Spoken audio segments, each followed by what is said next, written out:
Outside the hidden chamber, the steady cadence of the main team's exploration continued unabated. In the central hub, the trio's progress was marked by breakthroughs that edged them closer to harnessing the ship's formidable energy. Karen's integration efforts had revealed that the core of the Black ship operated on principles of energy transmutation, a system capable of converting destructive force into regenerative power. Zoratha's translations of the alien inscriptions were gradually piecing together a narrative of cosmic balance, of civilizations that had once danced in harmony with the forces of creation and annihilation. And Syrinx, burdened by memories of loss and driven by the hope of redemption, saw in the vessel the promise of a future where the resistance could rise again against the overwhelming alien onslaught. Yet, as the day waned and shadows lengthened in the sprawling corridors, a subtle disturbance began to ripple through the ship's energy matrix, a ripple that served as an unspoken signal to both groups. Karen, monitoring the ship's core, noticed a brief but distinct fluctuation in the energy patterns, a cadence that did not match any of the ship's operational protocols. "There's an interference in the secondary data stream," Karen observed, eyes narrowing as they traced the anomaly back to an isolated node on the network. "It's almost as if someone or something is drawing power from a hidden archive." Zoratha's voice, laced with both curiosity and caution, replied, "That frequency. It resonates with the symbols I deciphered earlier. There's a reference here to a guardian of lost truths. I believe this may not be a random glitch, but a deliberate transmission from the depths of the ship." Unbeknownst to them, the transmission was indeed the echo of Zephyr's clandestine breach, the digital signature of a covert operation that had now intertwined with the primary narrative of the vessel's awakening. Driven by both duty and the thrill of uncovering long-buried secrets, Syrinx authorized a small detachment to trace the anomaly. The decision was not made lightly, for it risked fracturing the concentrated efforts already underway in the central hub. Yet the potential significance of the transmission was too great to ignore. In a quiet corridor adjacent to the main assembly area, a team led by a seasoned reconnaissance officer advanced cautiously, their senses attuned to every flicker of alien light and every whisper of hidden data.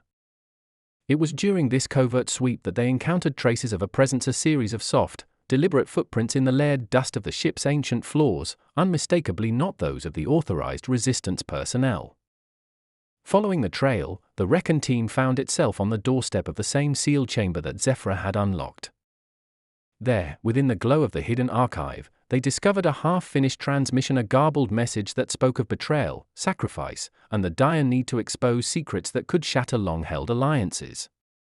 The message was fragmented, but one line resonated with crystalline clarity: "The legacy of Eclipse is bound to the soul of our people. Trust not those who hide behind veils of secrecy." The discovery sent ripples of alarm through the small detachment, and the Recon team promptly reported their findings back to Syrinx, igniting a spark of suspicion and a growing sense of urgency. Inside the hidden chamber, Zephyr paused as she processed the cascade of revelations. The images on the console now merged with the disjointed message, painting a picture of a covert initiative that had not only sought to harness cosmic energy but had also implicated key figures within the early resistance. These revelations challenged everything she had believed about her own past, her exile, her presumed betrayal, and the notion that her actions had been misinterpreted by those in power. Torn between her loyalty to the broader cause and the personal quest for truth, Zephyr realized that her mission might hold the key to understanding not only the ship's hidden archives, but also the complex web of alliances that had been woven in the dark hours before the invasion. Her internal conflict deepened as she weighed the risk of exposure against the necessity of action. The Recon team's unexpected presence at the threshold of the archive had confirmed that her clandestine investigation was no longer isolated. The ship's energy, its coded messages, and the very structure of the Resistance's command were all converging on a singular, inescapable truth: the legacy of Eclipse was far more intricate and perilous than anyone had dared to imagine. Back in the central hub, as twilight deepened the interplay of light and shadow across the vessel's alien architecture, Syrinx convened an emergency session with his senior aides. The soft hum of the ship's core mingled with the tension that now pervaded the room. "We have encountered evidence of a hidden transmission," he explained gravely, his gaze drifting over the assembled data streams. "It appears that there is an unauthorized access point to a secondary archive, a repository that may contain classified information about the origins of this vessel and possibly even our own past. We must tread carefully." Any revelation from this archive could expose fissures within our ranks. Zorath interjected, his tone reflective yet firm. The inscriptions I have been studying hint at an entity referred to as the Silent Guardian, a figure who once bridged the gap between ancient wisdom and modern resilience. I suspect that this might be a reference to the very individual who has been accessing the secondary archive. His words hung in the air like a challenge, an unspoken inquiry into the loyalties of those who had long lurked in the shadows. Meanwhile, Karen's fingers danced over the console that had monitored the anomalous data. I believe the interference is deliberate, a signal meant to guide us or warn us, they said softly. There is a cadence in the energy that mirrors the frequency of the ship's primary core, yet it carries a signature of human ingenuity, a code that only someone deeply familiar with both our technology and our history could craft. As the meeting progressed, an undercurrent of unease seeped into the discussions. Whispers of betrayal and hidden motives began to surface, sowing seeds of doubt among the highest echelons of the Resistance Command. Unbeknownst to them, Zephrah's investigation and her discovery of Eclipse's legacy was poised to upend the carefully constructed narratives that had long guided their struggle. In a decisive moment, Cyrix ordered a controlled convergence.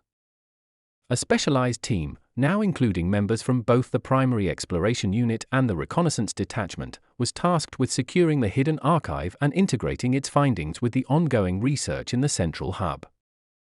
As they navigated the ship's shifting corridors, the energy in the passageway seemed to resonate with the urgency of their mission. The convergence of two streams of inquiry, one open and deliberate, the other secretive and personal, wove together an intricate tapestry of hope, suspicion, and the relentless drive to unearth the truth. It was during this delicate operation that Zephrah emerged from the shadows, her presence finally acknowledged by the assembled team. The moment was fraught with tension. Her arrival, silent yet commanding, disrupted the fragile balance that had been maintained between duty and discretion.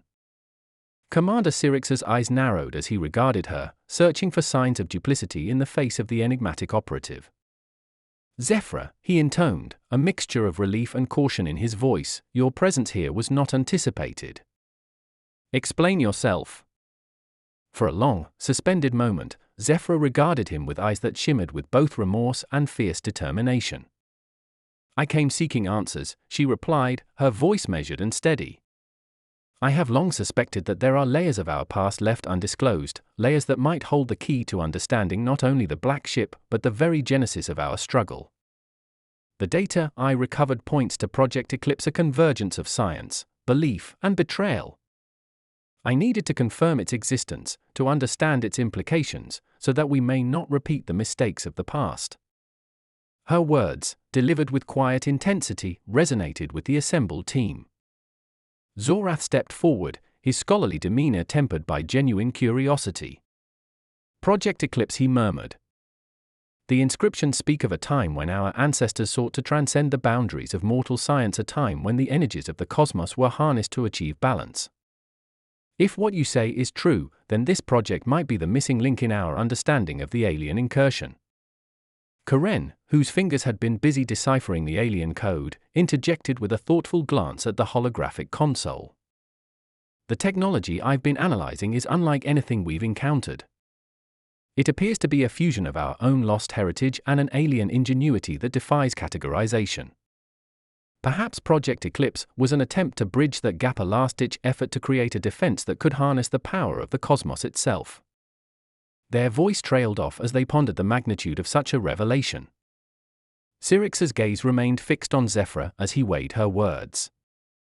The room was silent save for the low hum of the ship's energy core, a sound that now seemed to echo the heartbeat of a universe holding its breath. "Then we must uncover every fragment of this legacy," he declared.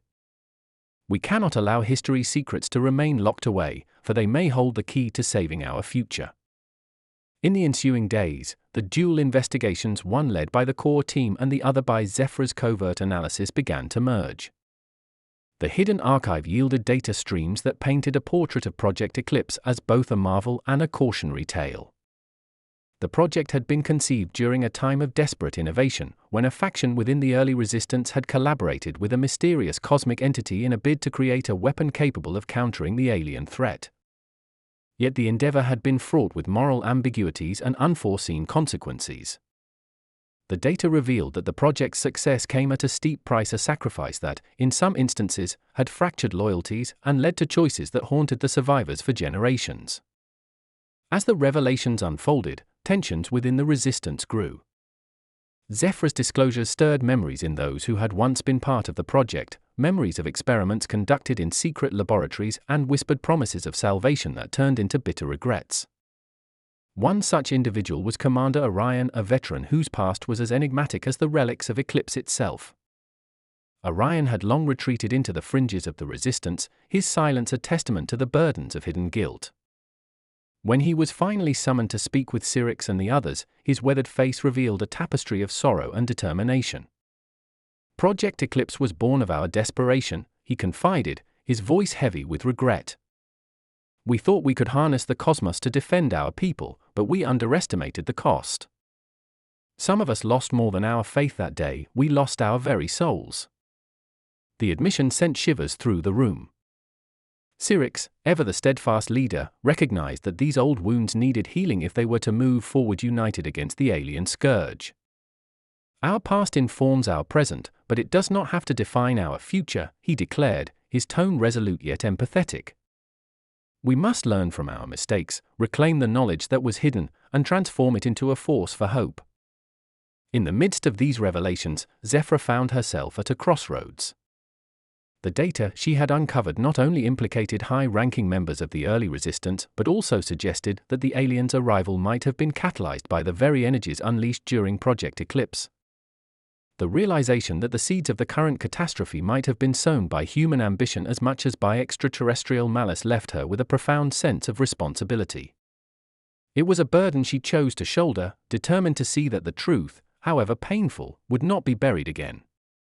Late one evening, as the black ship's corridors grew quiet and the energy pulsed in a steady, meditative rhythm, Zephrah ventured alone back to the hidden archive. She needed time to reflect on the magnitude of what she had learned and to reconcile her own role in the unfolding saga. The soft glow of the crystalline panels illuminated her path as she reviewed the holographic logs, piecing together the narrative of Eclipse, a story of visionary scientists, idealistic rebels, and the tragic inevitability of unforeseen consequences. In those quiet moments, the weight of memory pressed upon her, merging with the quiet hum of the ancient technology.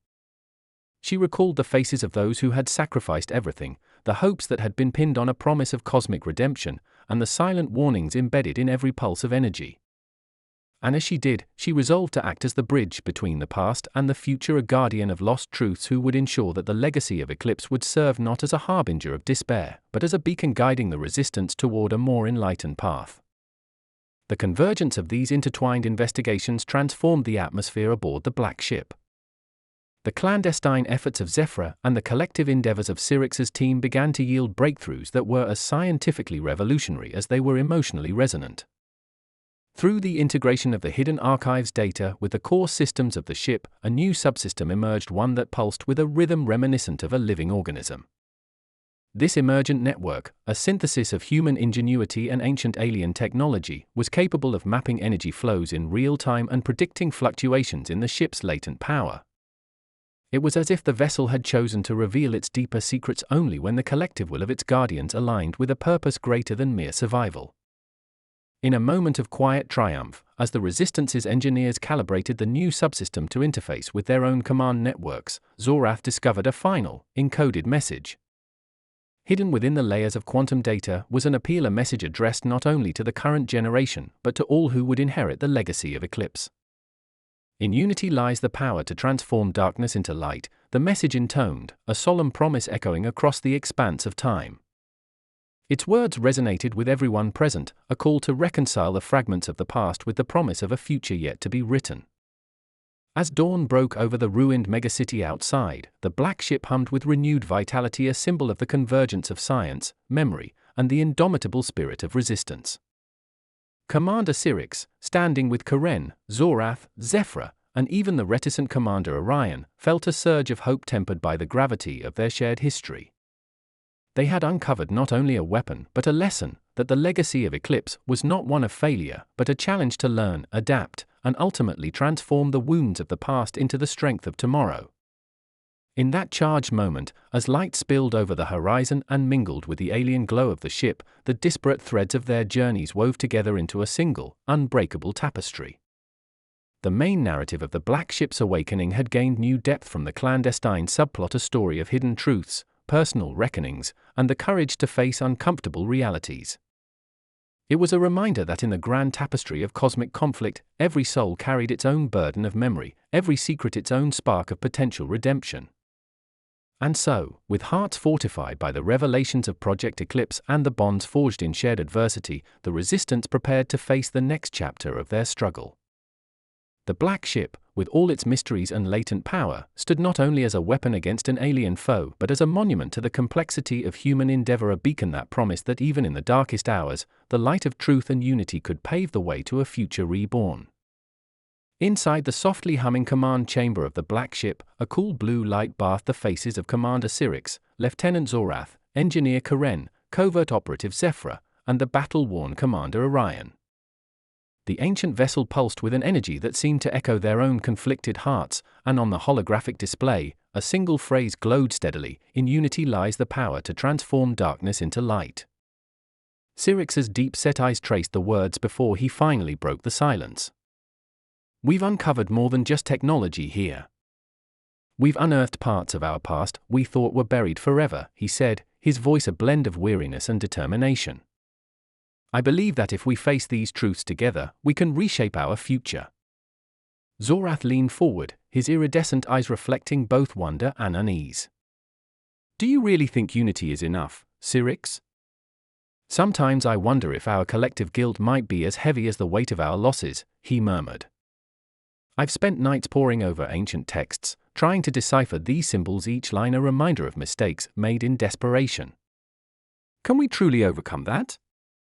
A heavy silence settled, and Karen, fingers still resting on the interface of a recently reactivated console, added quietly, "Every time I work with this alien tech, I see both hope and the threat of repeating our old errors. I built machines to mend what was broken, but sometimes I fear we're just stacking one problem on top of another." Zephyr's gaze dropped to the floor, her usually guarded expression softened by a rare openness. "I left the inner circles because I was afraid," she confessed, her voice barely more than a whisper. "Afraid that if I stayed, I'd become complicit in secrets too dangerous to share. But keeping quiet now feels like a betrayal of everything we're trying to build. I want to trust again, to be part of this unity not as someone hiding from her past, but as someone willing to heal it." Orion, standing against the cool metal wall with a tired resolve, spoke up. "I've carried the scars of Project Eclipse for too long," he said slowly, each word weighed by years of regret. "I made choices in the dark, choices that I can't undo. But maybe it's time I admit that my past isn't a chain. If we can face it, maybe it can become the foundation of our strength." Commander Cyrix paused, looking from one face to another as if each held a piece of a fragile mosaic. "We stand at a crossroads," he said, voice measured yet earnest. "Our past, every secret, every regret has led us to this moment. If we are to move forward, we must be honest with ourselves and with one another." Zorath's voice grew firmer, yet still laced with introspection. "I've learned that our ancestors, who once dared to reach into the cosmos, left us lessons written in these very symbols. They sought not just power but understanding, a balance between ambition and humility. Maybe the key isn't to forget our past, but to integrate it, to learn from it." Karen nodded, the subtle tremor in their hands betraying a deep-seated conflict. "I constantly wrestle with the idea that technology can be both a savior and a curse. When I see these circuits and energy flows, I'm reminded of the duality of our nature, our potential to create beauty, and our capacity to destroy. I want to use what we've discovered here to restore what we've lost, but I fear we might also awaken old demons." Zephyr lifted her eyes, meeting Orion's for a moment before continuing, "I've spent so long in silence, burdened by my own secrets. I left because I thought that by distancing myself, I could escape the pain of what I'd witnessed and perhaps what I'd done. But the truth is, I've carried that pain with me, and it has shaped every choice I've made. I'm ready now to share what I know, even if it means facing the very things I once feared." Orion's gaze softened as he regarded her. We all have parts of our past that haunt us, Zephyr. I've seen the damage secrets can cause, and I know too well the cost of trying to bury them. But perhaps our real strength lies in facing those shadows together. I stand here, scarred and remorseful, yet hopeful that my failures can teach us something vital. A charged silence fell over the group as Cyrix took a deep breath. Our mission now is more than a fight for survival, it's a quest to understand ourselves. The message on the display isn't just a relic of forgotten lore, it's a call to transform our inner darkness into something that can light our way forward. We must be prepared to confront our fears, to admit our doubts, and to use every lesson, both painful and profound, to build something better. Zoratha's eyes glimmered as he added, I'm tired of pretending that we're not defined by the mistakes of the past. If we can acknowledge our faults and learn from them, we can forge a future that honors not just our victories, but our struggles as well. Karen's voice was soft but resolute. I promise to work every day to ensure that our technology serves as a tool for restoration, not destruction. Let our creations be a testament to our resilience, a proof that even our errors can give birth to hope. Zephyr, her voice steadier now, said, I will no longer hide behind silence. I have secrets that I need to share, secrets that could change the course of our fight. I want to trust you all with my past, because I believe that together, we can transform even our deepest regrets into the building blocks of a brighter tomorrow. Orion's weathered features hardened with determination. We may have all faltered, but I refuse to let those moments define us. Instead, let us use our collective memories, the good and the bad, to steer us toward a future where we do not repeat the errors of Project Eclipse. We must be cautious, but we must also be bold. Cyrix's gaze swept over each of them, the weight of leadership heavy in his measured tone. There is danger ahead, not just from those who would see us destroyed, but from within ourselves, the fear, the guilt, the uncertainty. But I also see in each of you a spark of something more potent than fear, hope. Let that hope be our guide. Let our unity be the shield against the darkness that has plagued us for so long.